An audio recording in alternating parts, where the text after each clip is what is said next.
आज का प्रातः क्लास है 28/9/1965। जैसे बाप ने कहा है, मैं साधारण बूढ़े तन में आता हूं, अर्थात जिसको वानप्रस्थ रहने की अवस्था कहा जाता है। वानप्रस्थ अर्थात वाणी से परे। वाणी से परे वो तो हुआ निर्वाण धाम। सुखधाम दुखधाम जब कहते हैं, धाम अर्थात वहां जरूर मनुष्य रहते हैं। सुखधाम में मनुष्य रहते हैं, वहां को सुख मिलता है तो सुखधाम नाम रखा है। तो धाम में कोई रहते हैं, अच्छा, फिर शांति धाम कहते हैं। वहां तो मनुष्य रहने वाले नहीं है। शांति धाम कहने से फिर सिद्ध होता है वहां आत्मा रहती है, वहां मनुष्य नहीं रह सकते। ऐसे नहीं कि मनुष्य सतयुग में शांति में रहते हैं, कोई गुफा में रहते हैं व मन को अमन कर देते हैं, नहीं। वहां तो है ही एक धर्म, अद्वैत धर्म है। द्वैत की बात ही नहीं।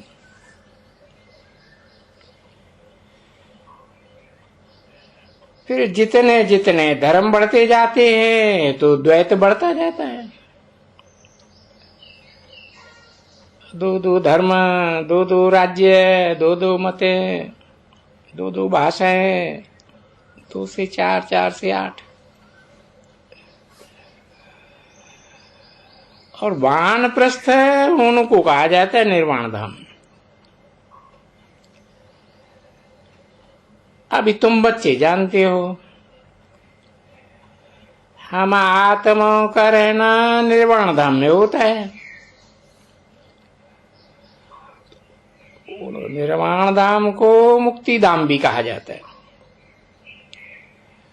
वहां शांति रहती है। सतयुग को शांति धाम नहीं कहेंगे,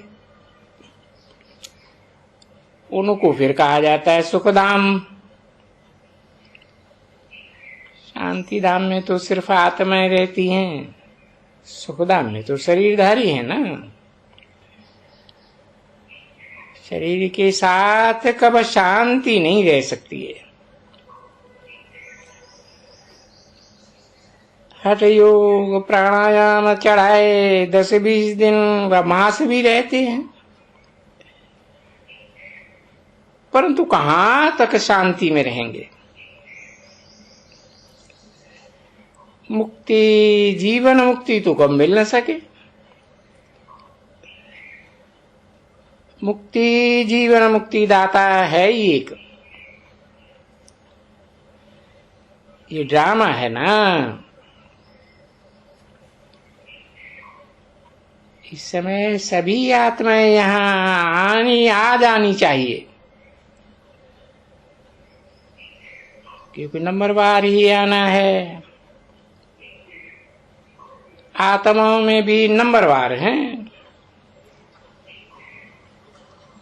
कोई सतो प्रधान है, कोई सतो रजो तमो है।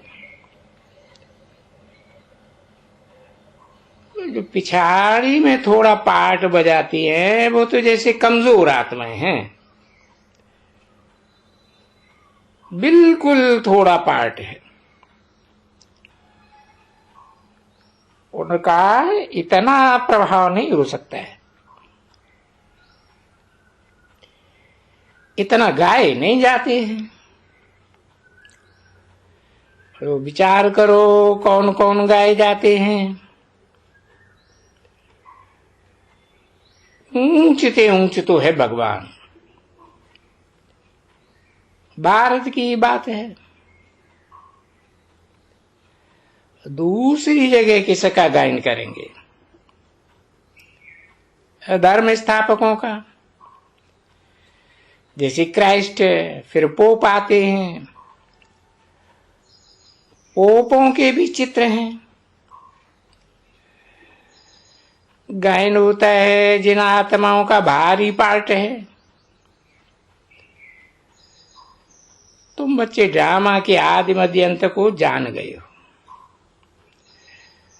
ड्रामा में कौन फर्स्ट क्लास एक्टर्स हैं?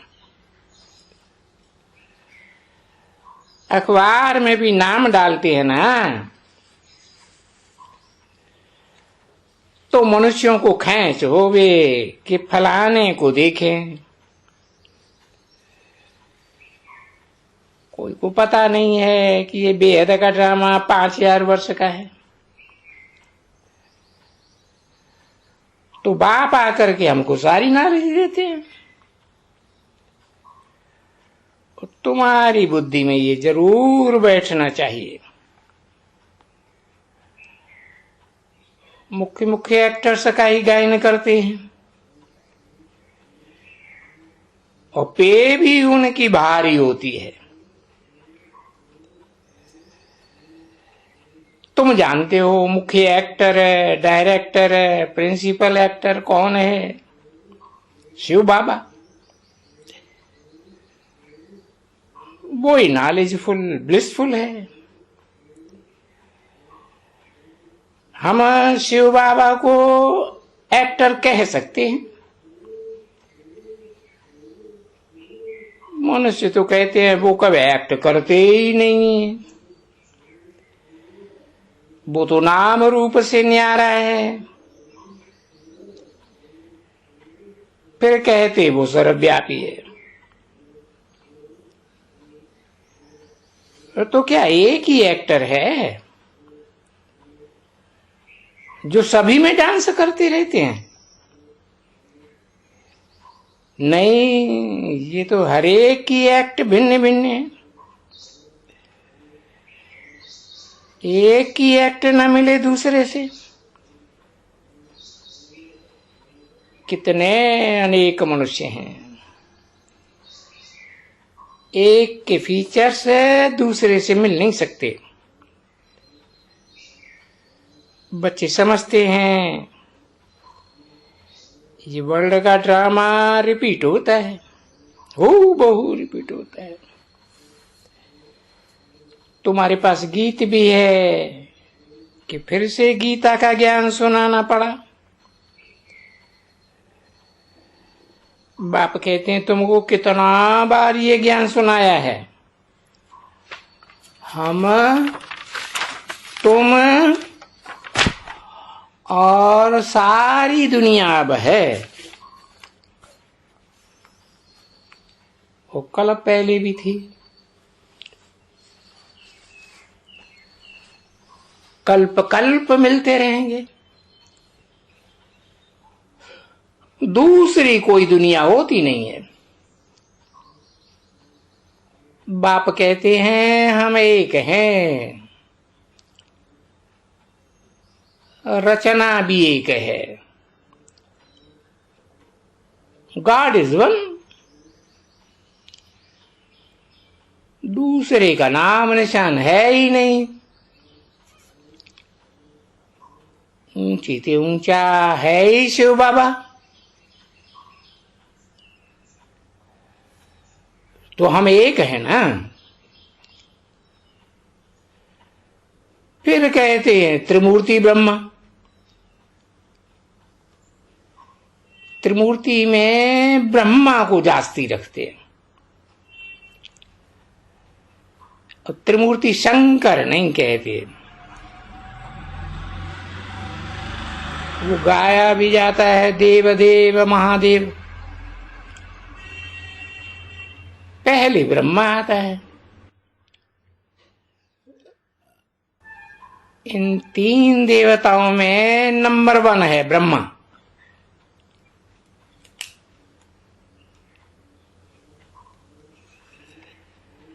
ब्रह्मा को ही गुरु कहते हैं। विष्णु को व शंकर को गुरु नहीं कह सकते। तो 3 मूर्ति में मुख्य ब्रह्मा है, और वो सूक्ष्म वतनवासी तो है संपूर्ण ब्रह्मा।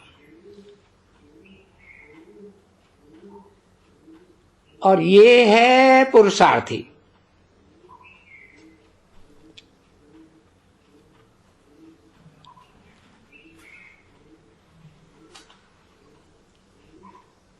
इनको पुरुषार्थ करके ऐसा सूक्ष्म वतनवासी बनना है। सूक्ष्म वतन में मम्मा बाबा बैठे हैं।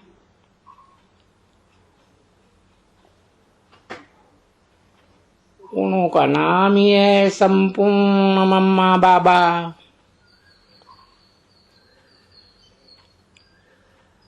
और यहाँ ये है अपूर्ण ब्रह्मा। ये जब संपूर्ण बन जाते हैं तो फिर ये शरीर छूट जाएगा।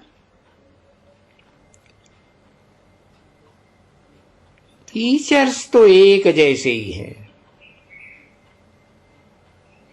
तो ऊंचे से ऊंचा हुआ शिव बाबा, वो सभी का बाबा। फिर गाया जाता है ग्रेट ग्रेट ग्रैंडफादर। जिस ग्रैंडफादर से मनुष्य सृष्टि का झाड़ से जरा निकलता है। ये मनुष्य सृष्टि रूपी झाड़ है। 28/9/1965 की प्रातः क्लास का दूसरा पेज। पहले पहले एडम आदिदेव आदि देवी थे, उनसे रचना रची है।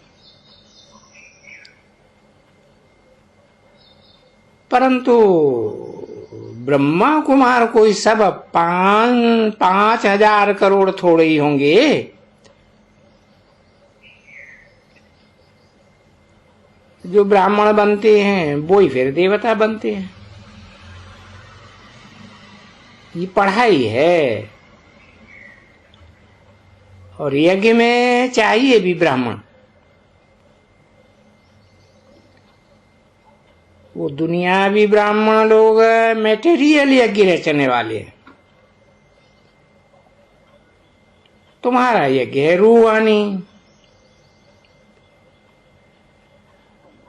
उनका यज्ञ कुछ समय चलता है, फिर पिछाड़ी में आहुति डालते हैं, तिल घृत आदि आदि। ये तो बड़ा भारी यज्ञ है। इसमें सारी दुनिया स्वाहा हो जानी है।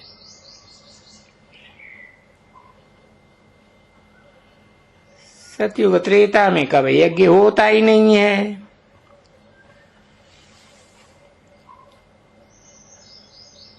वो यज्ञ रचते हैं उपद्रव को मिटाने के लिए। उपद्रव शुरू होते हैं द्वापर से। तो बाप कहते हैं इस यज्ञ के बाद फिर आधा कल्प के लिए कोई भी यज्ञ नहीं होता है। समझाया जाता है अब जज करो राइट कौन सा यज्ञ है। ये छोटे छोटे यज्ञ सब हद के हैं, और ये है बेहद का यज्ञ। इस यज्ञ में सबकी आहुति पड़ेगी। फिर आधा कल्प कोई यज्ञ नहीं। कोई भी मंदिर आदि पूजा के लिए होते ही नहीं। मंदिर बनते ही हैं भक्ति मार्ग में। मंदिर बनते हैं तो ऊंचे से ऊंचे शिव बाबा को सभी भक्त याद करते हैं, परंतु शिव बाबा की असली पहचान न होने के कारण नीति नीति कह देते हैं। कहते रचयिता और रचना का पारावार हम पा नहीं सकते, और फिर गाते हैं हे बाबा तुम्हारी गतमते तुम ही ने जानो, तुम्हारी गतमत न्यारी है आप ही जानो। जरूर कोई चीज है तब तो कहते हैं ना आप ही जानो। जरूर नाम रूप वाला होगा,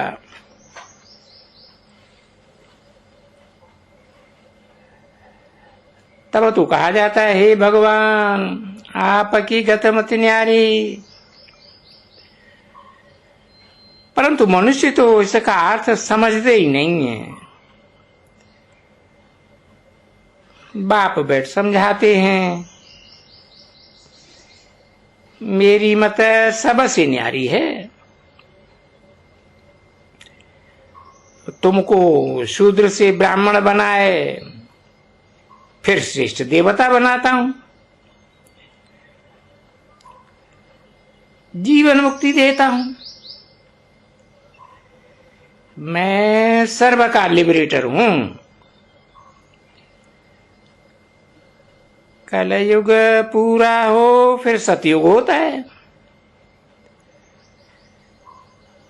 सतयुग में दुख की बात होती ही नहीं। बाप अभी दुख से लिबरेट करते हैं, बाकी सब शांति धाम चले जा रहे हैं। कलयुग के अंत में ही लिबरेटर आते हैं, आकर के नरक से स्वर्ग बनाते हैं, सबको दुख से लिबरेट करते हैं। यहां तो बहुत दुख है, इनको कब स्वर्ग नहीं कह सकते। पुरानी दुनिया को नई थोड़ा ही कहेंगे। नई दुनिया में तो इन लक्ष्मी नारायण का ही राज्य था, इस पुरानी दुनिया में तो क्या लगा पड़ा है। ये फिर नई दुनिया बननी है। ऊंचे से ऊंचा बाप है, आकर पुरानी दुनिया से नई दुनिया बनाते हैं। सूक्ष्म वतनवासी ब्रह्मा विष्णु शंकर को देवता कहते हैं। ऐसे कहां भी लिखा हुआ नहीं है कि प्रजापिता ब्रह्मा सूक्ष्म वतनवासी है। सूक्ष्म वतन में थोड़ा ही प्रजा होती है। प्रजापिता ब्रह्मा तो जरूर यहां चाहिए ना। ऊंचे से ऊंचा शिव बाबा, फिर सेकंड नंबर में है ब्रह्मा। शिव बाबा इन ब्रह्मा द्वारा बैठ सर्विस करते हैं। ब्राह्मणों को देवता बनाते हैं। बाप कहते हैं तुमको ऐसा बनना है देवता।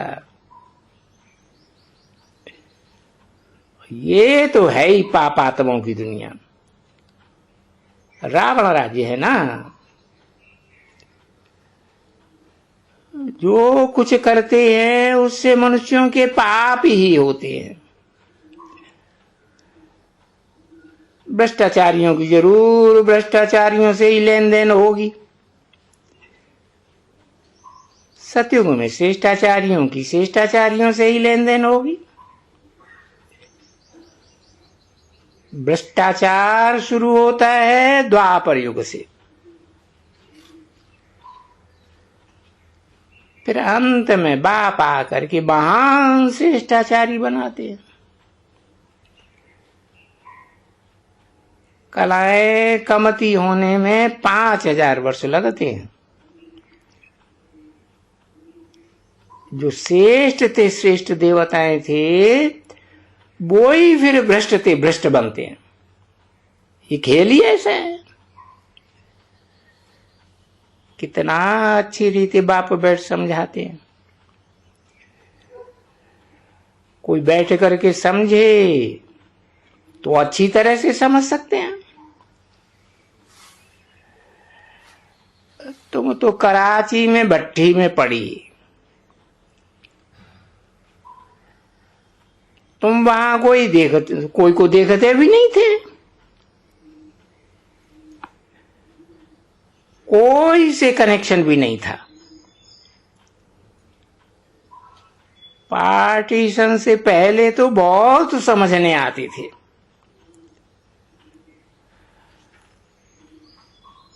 पार्टीशन के बाद सब भाग गए।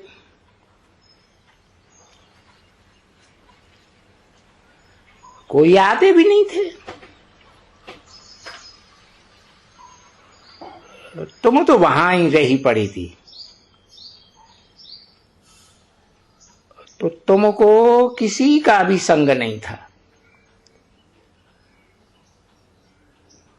कितना समय भट्टी में थी, मित्र संबंधी आदि कोई का संग नहीं था। संग से दूर होते भी नंबरवार पुरुषार्थ किया। सब तो एक जैसा पुरुषार्थ कर भी न सके।